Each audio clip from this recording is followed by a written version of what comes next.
Muling nagsama-sama ang kapamilya stars para sa holiday cheer para sa ABS-CBN Christmas Station ID 2024.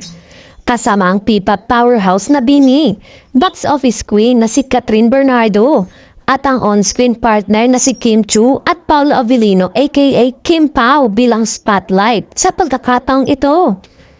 Inilabas na nga gabi. Natuwa ang mga tagahanga na masaksihan ng 8-piece girl group na BINI na gumanap ng kanilang 2 minutes at 33 seconds song number at solo dance break sa Station ID ngayong taon. Isang kapansing-pansing pagkakaiba sa kanilang 2 segundong exposure noong nakaraang taon.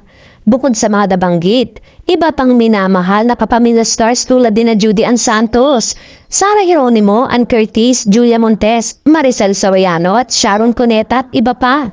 Ang nagpaangat ang tao ng tradisyon, binigyang buhay ang tema ngayong taon. Our Story Shine this Christmas, ang mga artista ng ABS-CBN ay muling matagumpay na nakapaghatid ng mga taos-pusong mensahe tuwing Kapaskuhan.